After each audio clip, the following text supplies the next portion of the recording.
What's up, guys? Carolina Jackpot time checking in. It's Sunday evening, September the 10th, 2017. And week 2 of college football season is over and done with. Hurricane Irma has made landfall in Florida. A lot of destruction, a lot of bad stuff going on right now. Just keep everybody in your thoughts and prayers.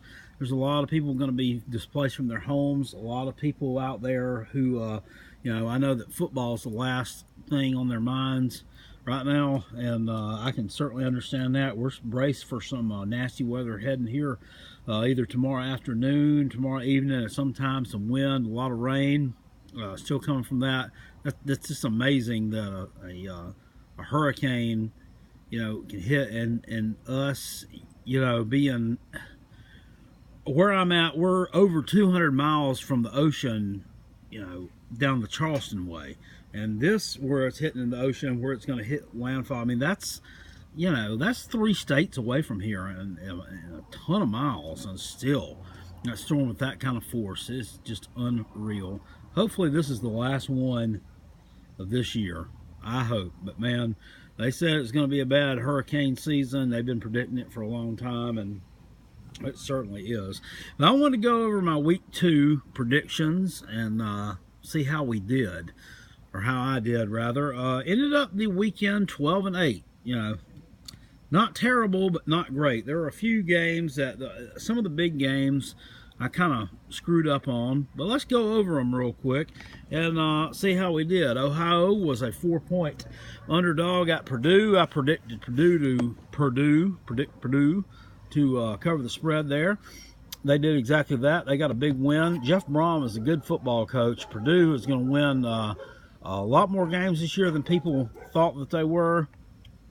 They have a very intriguing matchup coming up this coming Saturday against Missouri. That'll be kind of interesting. I don't know that those two have played each other very often, but I don't think very geographically very far apart. It's kind of one of those intersectional rivalries, and we'll see what happens. I wouldn't count the Boilermakers out of that one. Ohio State at South Alabama. They covered the spread. I think they won 44-7. Oklahoma State looked good in that game. They looked very good, very impressive. Mason Rudolph was impressive. They're fast, they're good, they're strong. It's going to come down to Oklahoma State and Oklahoma in the Big 12 this year, I do believe. Iowa at Iowa State, I picked Iowa to cover. They did, but just barely. That one was a barn burner, as Las Vegas must have known that. The close spread on that game, one would think that Iowa would normally blow them out of the water. It was a close game. Went to overtime, double overtime, something like that. And they were able to pull out a 3-point victory. It was 44-41. ECU was at West Virginia. West Virginia did cover. They look great. Will Greer looks good. Boy, I bet you Florida wishes they had that guy back and he hadn't screwed up down there, because they are really impressive.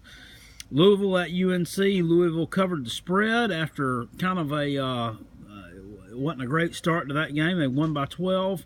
They got a big matchup this weekend with Clemson. It's time. It's high time, and I'll talk about that one a little bit more later, what I mean by high time, here in just a few seconds. Wake at Boston College. I picked Wake to cover the spread, and they did. They absolutely destroyed Boston College at 34-10. And I had already predicted, I told you guys that Wake Forest looked more athletic. They looked like a better team, and they were. They're going to give some people some problems this year. They are going to give some people some problems. Let me show you one real quick that's not going to give people problems. Syracuse. Come on now. I picked them to cover the spread of 9.5-point favorites and beat Middle Tennessee State. And they lost. They ended up losing. Middle Tennessee won the game straight up, 30-23 at Syracuse. That's not a very good look at all for the ACC, in my opinion. Losing a game to a Sun Belt team at home, I don't care if it is an upper-tier Sun Belt team. They shouldn't be losing to them. I thought Dino Babers was going to do some stuff at Syracuse. He's been hyped up a lot as a head coach. People's talking about how great he is and his offense is. He's energetic and blah, blah, blah.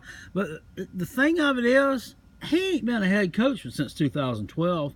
I didn't know this. 2012 and 13, he was a coach at Eastern Illinois. And then he only coached 2 years at Bowling Green. He's got promoted really quick. You know, he went from, you know, the frying pan right into the damn fire overnight, pretty much. It's 2017, and he's in his second year as a head coach of an ACC team, and not doing very well. You know, you shouldn't be losing to Middle Tennessee at home. They got some work to do up there at Syracuse. He's got some work to do if he wants to keep that job. UAB at Ball State. I got that was the first one of all these I got wrong. I thought that the Blazers would cover the spread there. It didn't happen. Ball State won by 20 points at home. ODU at UMass won by 10. So they covered the spread. UMass, absolutely horrible. Probably the worst FBS program out there, truth be known. Yeah, I don't know why they ever made the jump from FCS to FBS, because they were in FCS. They were actually a powerhouse.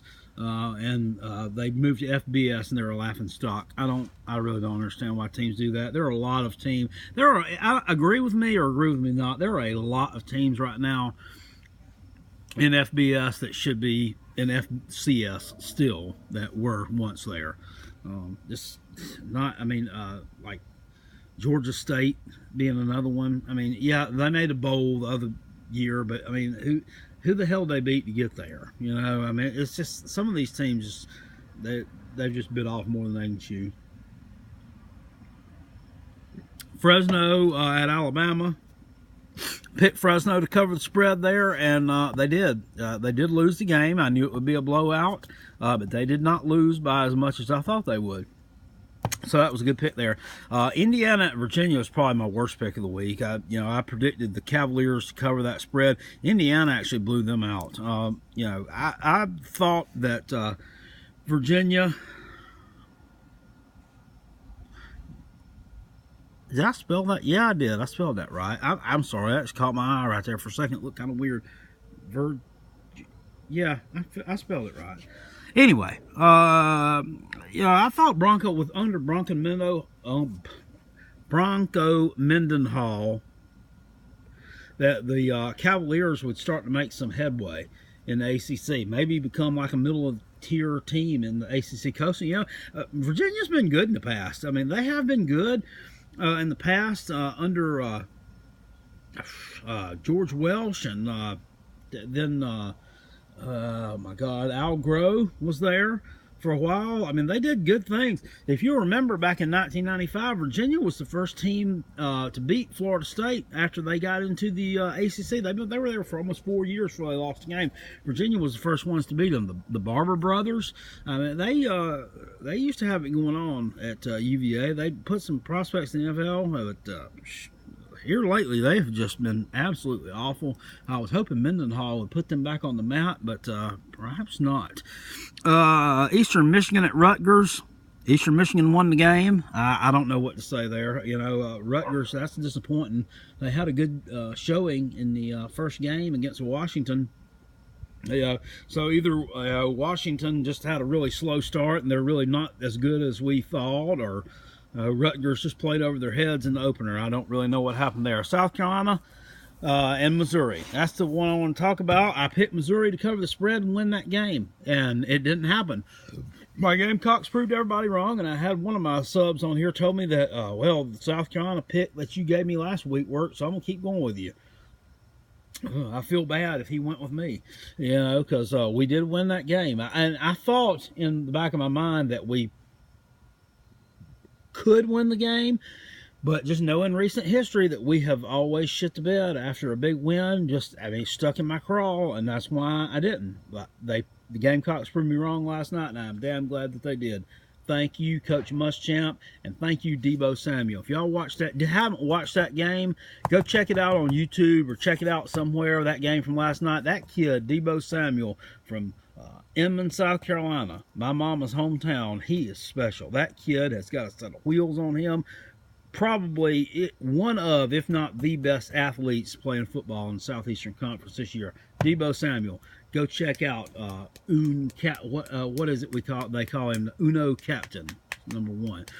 Marshall at NC State. Marshall actually covered the spread in this game. I was wrong there. I wanted to pick them at first, but history wouldn't let me. I didn't do it, and I ended up being wrong. They gave NC State a really good first half. NC State got pulled away in the second half. Marshall probably just not quite strong enough along the lines to deal with NC State. But those that defensive line has been much vaunted. That NC State has not really shown anybody a whole lot the first two games. Hopefully, you know, when they get into the meat of their ACC schedule, they will. Because from here on out, I will be pulling for the Wolfpack. You know, any team you beat, you need to be pulling for them. Any team that your team beats, you need to pull for them the rest of the year. I don't care if it's your rival. You know, if we played Clemson in week 2 and we beat them, you know, I'd pull for Clemson the rest of the year because, you know, any win they have makes us look better. Auburn, I was at Clemson. Auburn was a 5.5-point underdog. I picked Clemson to cover the spread. They did exactly that, won by 8. That was kind of the game that I was expecting. It was an ugly game. That was an ugly win. Clemson, they said Jared, I'll call him Jared Stitbaloney. One of the other fellow YouTubers, Uncle Lou, calls him Jared Stitbaloney instead of Jared Stidham. He's a pretty funny guy. You got to go watch Uncle Lou. But Stitbaloney looked terrible. Auburn's offense, non-existent, awful. You know, Clemson did have 13 sacks, but you got to look at Stitbaloney. There was no mobility there whatsoever. That guy, you know, not the answer at quarterback for Auburn, as far as I'm concerned. And they'll probably fall out of the top. They'll probably fall down to like number 20 or 21. The next poll comes out. Not impressive. Clemson does have a great defensive line. Nobody's doubting that, but they were made to look a little bit better last night by the fact that Stitbaloney just couldn't move. He couldn't get out of his own way, and yeah, that offensive line, not good. Oklahoma was at Ohio State. This one took a lot of people by surprise. Oklahoma with a pretty convincing win up there. They're for real. Ohio State doesn't lose very often at home. I think, in fact, I don't know the last time they lost at home. Might have been the Virginia Tech game. They've got a long home winning streak, so very surprising there. Georgia at Notre Dame was also surprising to me. I figured Notre Dame would cover the spread on that one, especially with Jake Fromm starting his first game on the road. Touchdown Jesus, Newt Rockne, the Holy Grail, all that stuff. Didn't bother them at all. They went out there and won that game 2019. I didn't watch this game a lot, didn't get to see much of it because of the South Carolina game was at the same time, and I had Clemson on my iPad because they're our rivals. And, I couldn't watch them all at once, so I didn't get to watch a lot of Georgia at Notre Dame, unfortunately, but the Bulldogs with the win there. Stanford and USC. Stanford, USC to cover the spread. They did exactly that. They're looking pretty good this year. USC probably going to be one of the 4 playoff teams at the end of the year. My last two there, Utah and BYU. Picked Utah to cover the spread. They did so. Won the game. BYU, not very good at all. That's not BYU football. BYU's team, used to winning 8-9 games a year and, going to the Holiday Bowl or wherever they normally go to. They've won a national championship there before. That's not a good look. They need to improve there. They're starting out 0-3. And Houston at Arizona. I picked Houston to cover the spread. As I said before, they didn't get to play their game last week. I knew they would be hungry. Arizona, they're not good. Rich Rodriguez, he's not a good coach. That guy's not that good.